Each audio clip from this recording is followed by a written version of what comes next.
everybody. This is another divine dialogue with inspired masculine souls, and I'm very, very happy today to have somebody on my show whom I know for a long time, a very, very enlightened man, James Carré-Rice, best-selling author and also international speaker. And yeah, hello, James. How are you doing?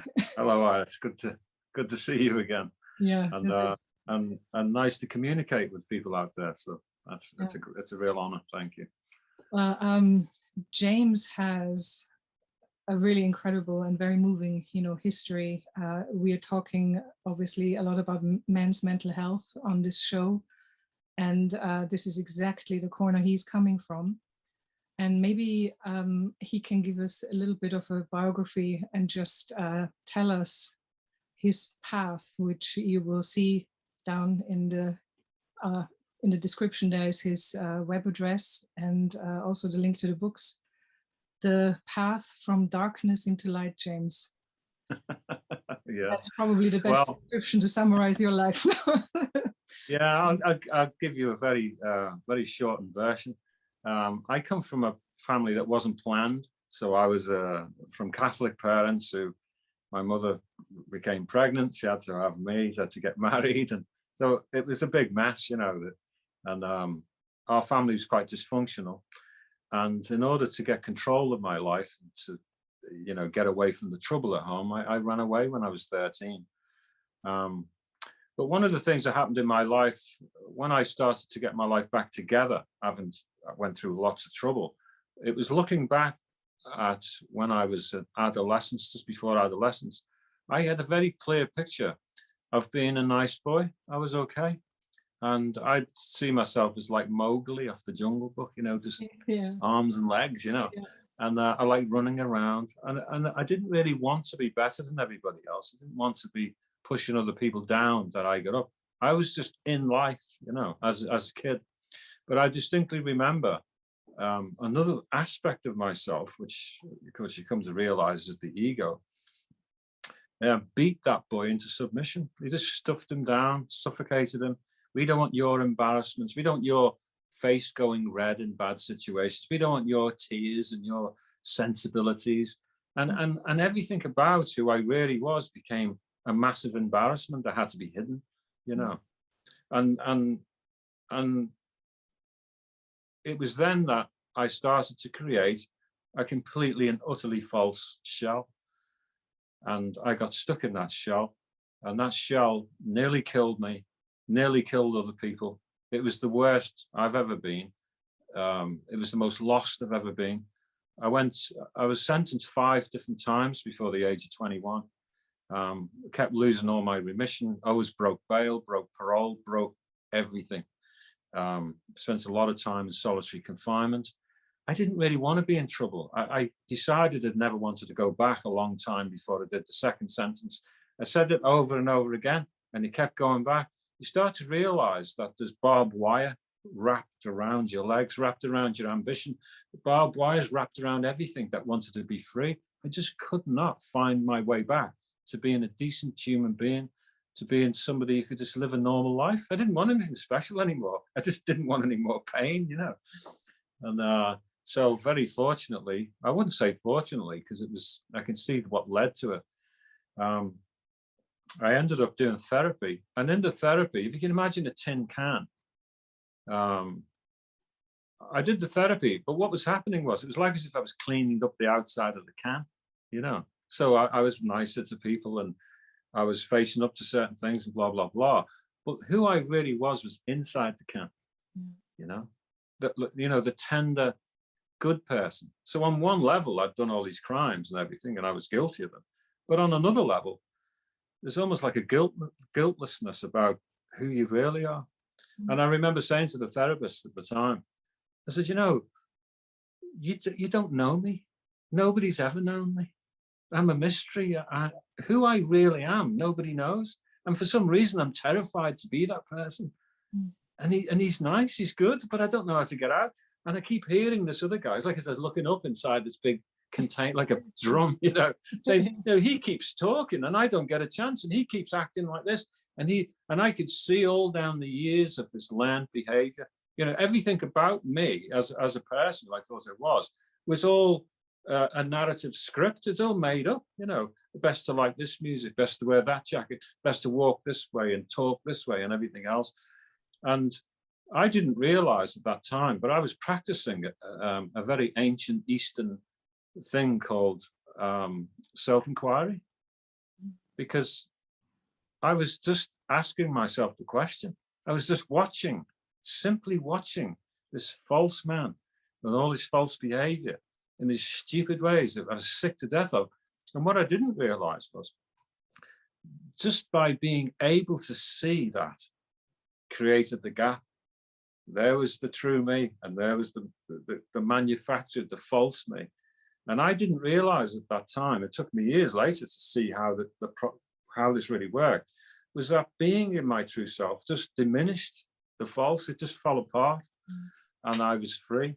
I didn't even know how I got free, but everyone around me knew I was free. Even the staff, everybody were like, what's happened to this guy, And of course, that was not far off 40 years ago. And everything I knew that I'd come into at that time has happened. It's just been my life. So that's about the quickest way I could say it. So if that prompts any more questions. No, absolutely. Thank you, James. And I want to also make our audience aware. There are 2 books that James wrote.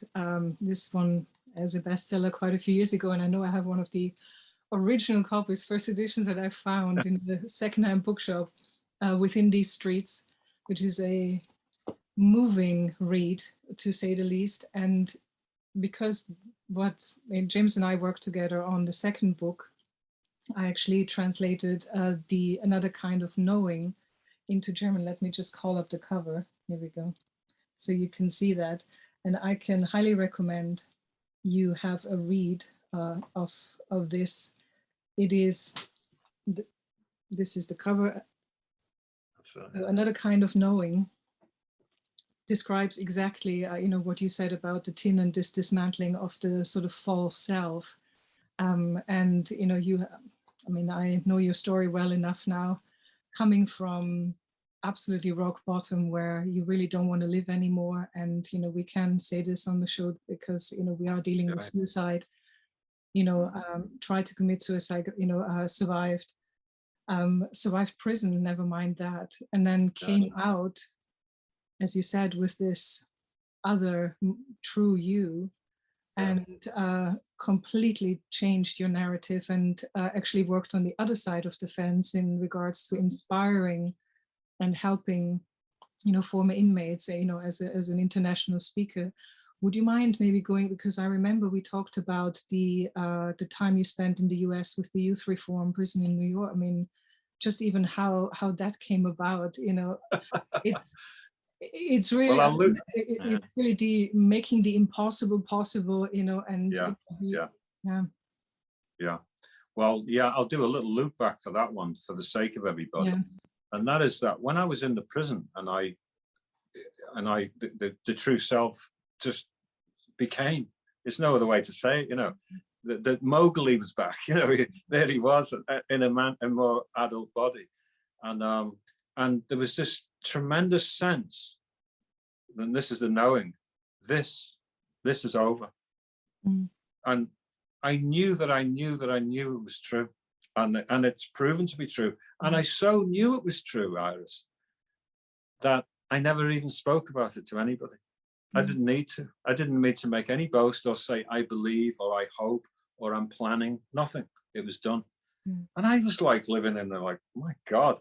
And then a couple of days later, still in the prison, the same voice, you might say, the same impression came to me and said, you know how you wanted to go all around the world when you were a little boy and you had maps and things like that? And then as you got into lots and lots and lots and lots and lots of trouble, you realized you couldn't go to this one country, this one, nowhere left hardly to go. So you can have a bit of a life, but nothing like the one you thought. Well, guess what? I've just given you the whole lot back. All the doors are open for you. Now, this is kind of a strange thing to hear, but I knew it was true. I absolutely knew it was true.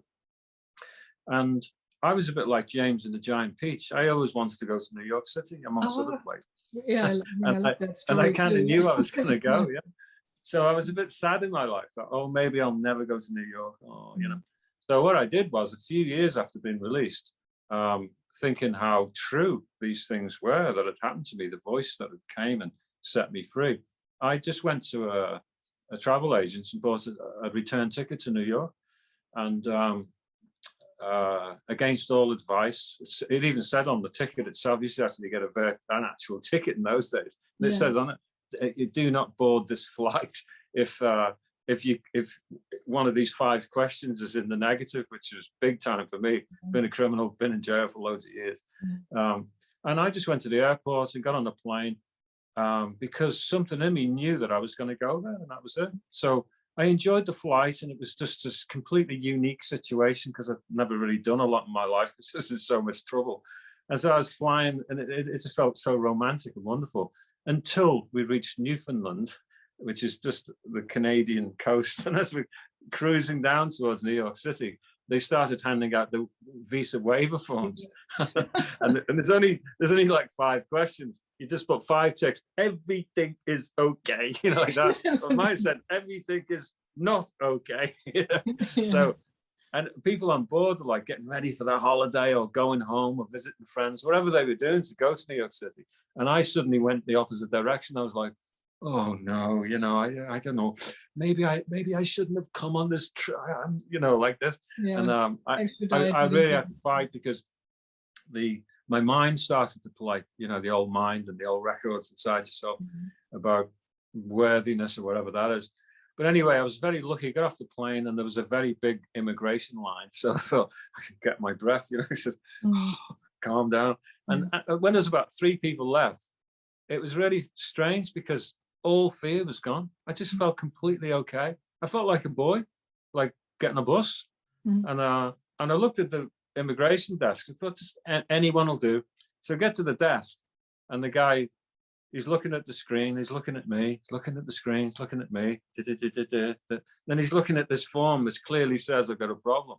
And I'm standing there going, you know, and and then the next thing, the miracle happened when he stamped my passport, shook my hand, welcomed me to New York City, and wished me to have a nice day. Yeah.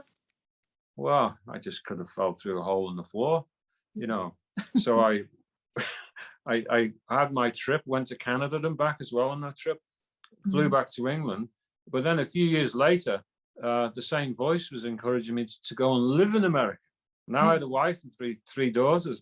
Why don't you go and live in America? And I'm thinking, well, I think maybe last time I was just lucky. Maybe, you know, your mind rationalizes. So, but I went to the embassy in London, still with this record hanging around my neck. What I'm not allowed in America technically.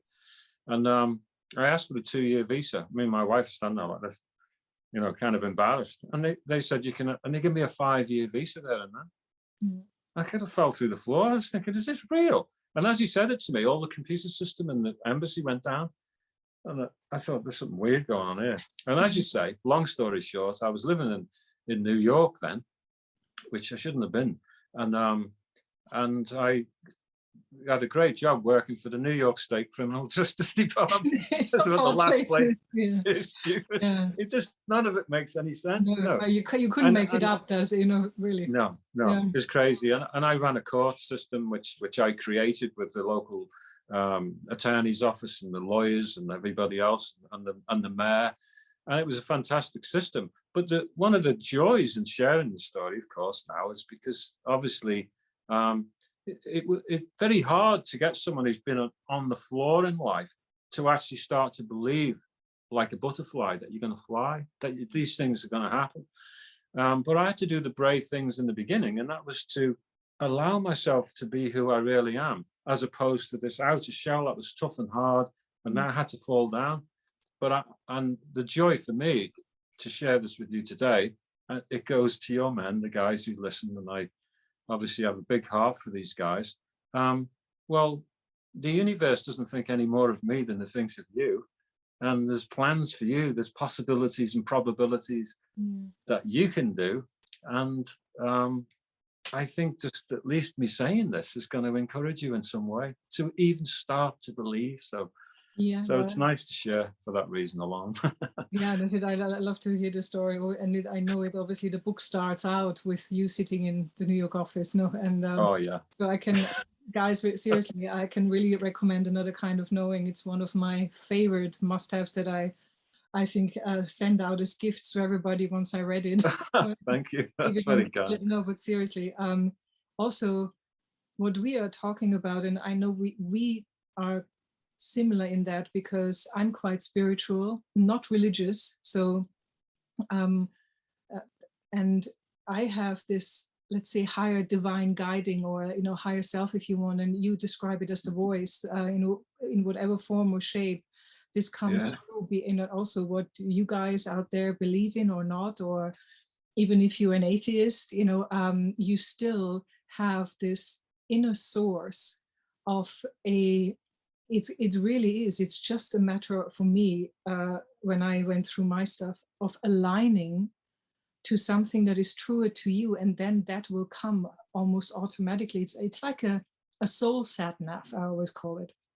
Yeah. Yeah. Once you open that door to your authentic self, Yeah. you will find guidance that doesn't need external validation, external confirmation, Mm. and if you have been in a very dark place, then even the smallest smidgen of a step, like prying that, as you said, a can or the door open, can Yeah. lead to phenomenal breakthroughs that might not be visible on the outside, but Yes. that make all the difference to you. So what I also want to encourage here, in general, is our self-leadership is so much more powerful than we grant ourselves for, than we're made to believe. Mm. Our endless possible, I mean, if you're talking about a quantum universe, or if you talk about it in the sense of, let's say, religion, and you have guidance and you believe in a god or whatever else it is, the possibilities of change are endless. Yeah, they're Yes. absolutely infinite. And once you come to realize that, and I think this is where I had my breakthrough, as it coming from a very dark place myself. Once you realize that life starts to flow, you don't have to force, this false self that you describe. And I also want to come back to a part in your book, especially because you call the ego the parasite, and the mind sort of the parasite, which I really found interesting, because you are your own worst enemy, no? So do you want to elaborate maybe a little bit around that ego mind dynamic? And you described this really lovely in the book with an analogy, and how you actually felt that changed once you became true to yourself. Yeah. Yeah. Again, I would loop back slightly, but when you talked about alignment there, because it reminded me, I did a talk on my website, and what I used was a plumb line. I just had a piece of string with a little weight on the end, and I felt like when I found who I was on the inside, that who nobody knew, it was like holding a plumb line, and the plumb line is the only truth in the room.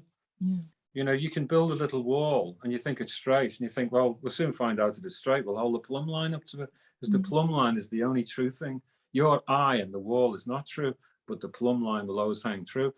And I always felt that my plumb line, the only true thing, was who I really was on the inside. And like you say about that alignment, when you come to know that and you align yourself with that, you're aligning yourself with endless possibilities, as you say. Yeah. And that Interesting. breaks down, it breaks down and breaks through that which is preventing you.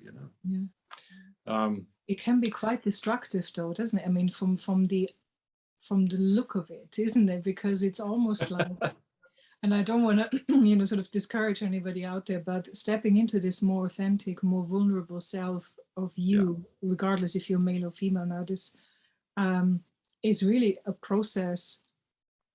I call it the chrysalis effect, because what happens with a caterpillar, and then it's in the cocoon, what I didn't know until a couple of years ago is that caterpillar completely dissolves into liquid before it remodels itself to become a butterfly. I mean, this alone is just, mind blowing. Yeah. But in that, original state, obviously as a caterpillar, and then even in that, let's say, that goo and fluid, it has all the components in it to become this butterfly. Yeah. Which is amazing, isn't it? And so, and that kind of describes it. So the process looks on the, from the outside, probably very much as destruction or death in a way, because that's what it is. It's the death of the old self and the becoming of the new. And that might go through a few almost, reincarnations, so to speak, or reinventions of yourself, depending on where you find yourself at. And I think that's actually unique to everybody from with the people that I've talked to, that there are some make it in one quantum leap, some have these bits broken off and then remodeled, and then there's another phase a couple of years later. So it really depends. And anyway, sorry, so we were going to that sort of parasite and ego and the mind, because that is literally the biggest obstacle, isn't it, to that kind of transformation? Yeah. Like I say, my first awareness came when the last time I was in court, and it was kind of a miracle, really. I was standing in the courtroom and the judge was saying one thing and the lawyer was saying another, and other people were speaking about me. And I was only 21 years old, just about 21. And I felt like an old man, and I felt like I was encased in thick skin, and I just felt like I couldn't participate in it. I just was too deep within the lost state of myself. But then all of a sudden, it seemed as if there was something else next to me, like a phantom next to me here, like this. And I then realized that that was me, because I knew that that was me. And not only did I know that that was me, I started to turn from who I truly was, and I was now looking at all that was false. And I could see that everything that had been built about me was only built out of ideas. It was just an idea. It can't last. It's not nothing eternal. And that was the thing that created the first breaking away. But as I went on, obviously I needed to go further with that. And it wasn't difficult to see when I first described early on that the lovely boy that I was, and it's hard, isn't it, for the guys when you've been a soldier, or you've been trying to commit suicide, or you've been on drugs and you've been fighting everywhere, to actually remember that you're just a lovely boy underneath. You're just a boy. I love that scene in Notting Hill when Julia Roberts comes back, a bit embarrassed. Very romantic, yeah. And she faces Hugh Grant, and because she's let him down before, she's very vulnerable, and he's looking at her, and she says that great line. She says, "I'm just a girl looking at a boy," And I think everyone felt that they were that girl and they were that boy at that time, and that's what I found in myself, is that really, that boy's never going to go away. He's there forever, and everything that was attached to him is false. And the parasite was the part, and I'm sure anyone listening to this can relate to this. There's a period in your life around adolescence, it really accelerates, like I said before, when something takes over. And it's a part, and this is the egoic mind. It's come through history. It's too much of a big long lesson to go through it all, but it's come through mankind's history that he kind of has to take over and find all the danger and find all the problems. And yet we sit in a peaceful land today. We don't need to be finding the dangers. We don't need to be finding the problems. You don't need to be waking up paranoid in the morning, trying to solve problems for things that weren't there in the first place. It's just ideas in your head. And that's what the mind is like. Who we really are just never feels like that. There's a peacefulness about who we truly are. It's because it's just like a kid. And so my concept of the parasite was that the mind for some reason, which I didn't understand, the mind took over this life of mine and made it into itself.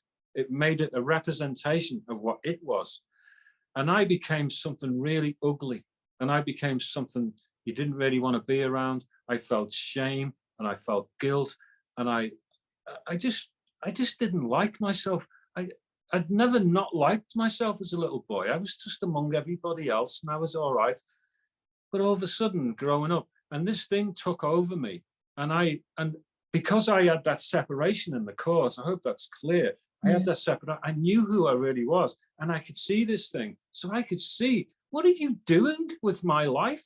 What the hell, what's going on here? And when I was in my therapy, I looked like I was doing well because the outside of the tin was looking good, but I knew that the truth was still hidden on the inside.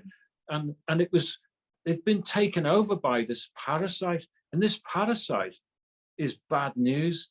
It's a shell.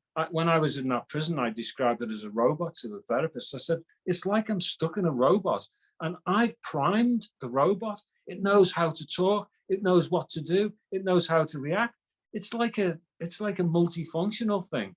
And it's just like Iris says, it's a parasite, and it just eats away and wants to live its life in your life.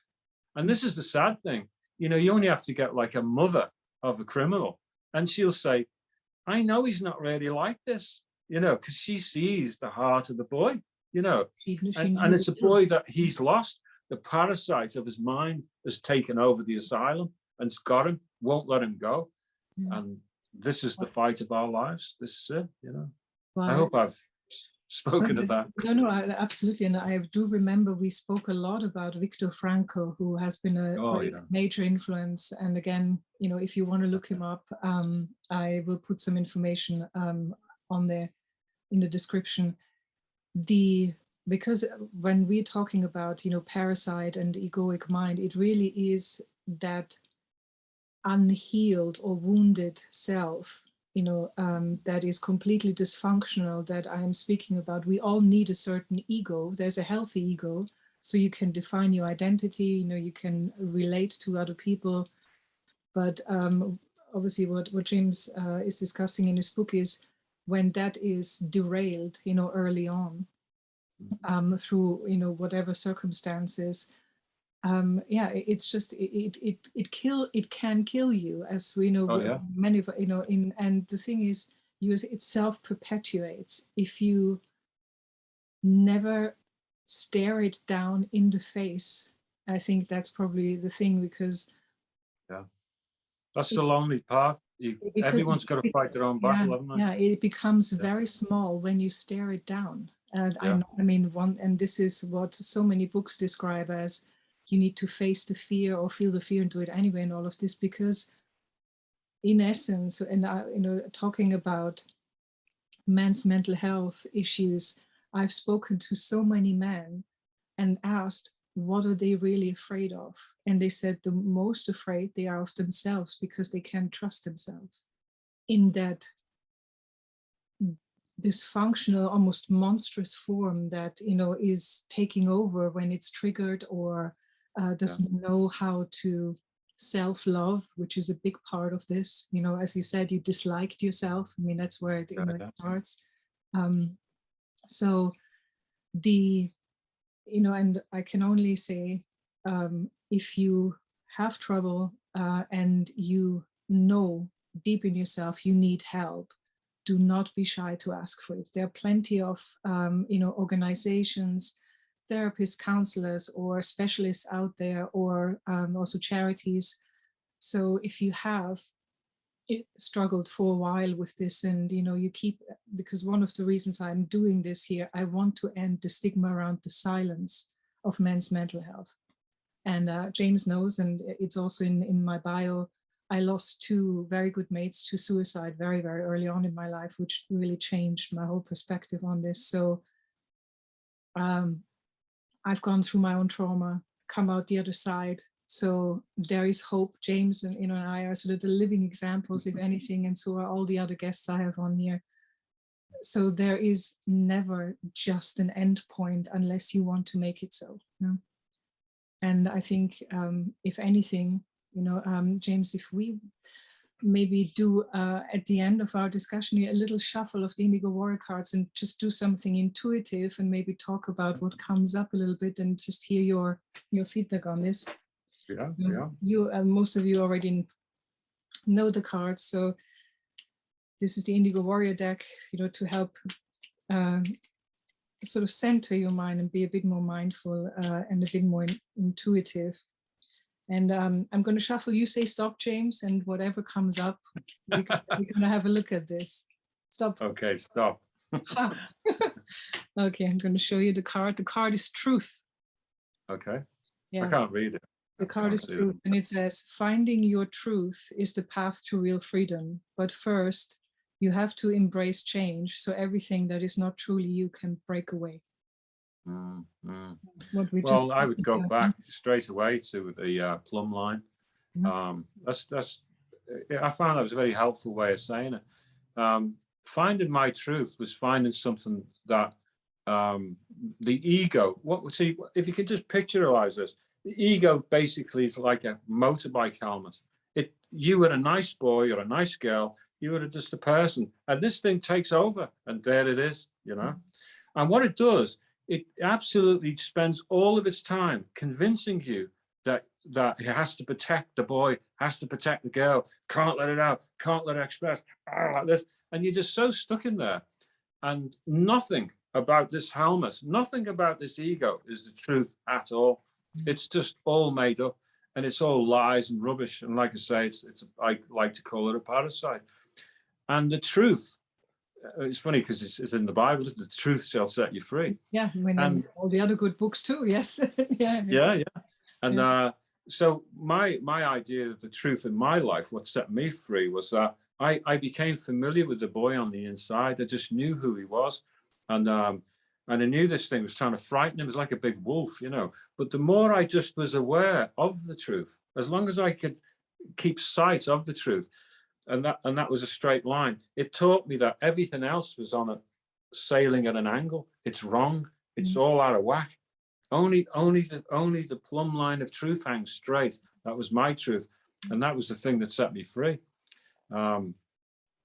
It's funny, because when I was in the prison and I set myself free in this way, we had staff there who were quite serious Eastern philosophies they were into, and various religions and stuff like that. I went so far in what I did, they started to come to me quietly saying, where are you going with this? Because you're going somewhere we've never even seen ourselves, I'm not saying this in a boastful way in any way at all. It's just what happened. And what it was is I felt like I can't find any more pure truth than who I really am. And my instinct was, because I didn't know anything about any religious stuff or spiritual, anything at all.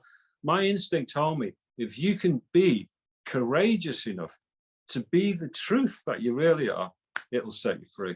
Yeah. And you know what? I stand by it for 1,000 years. That's what's it. Yeah, well, it's the same again. If this is where we can leave our lovely audience, the truth is going to set you free. And maybe that's something to take away. And as I always say, let hope float, because hope and truth go together. Yeah. So James, thank you so much for your time. I really appreciate it. Thank you, Iris, and all my best wishes to all the listeners too. Yeah, thank you so much. And I said, if you want to know anything more, go down into the description, check out James's website and the books. And James also has a wonderful series of soul talks that are more specific to certain topics if you want to tune into those. And thanks very much for tuning in to Indigo Warrior Soul, and I see you next time. Bye.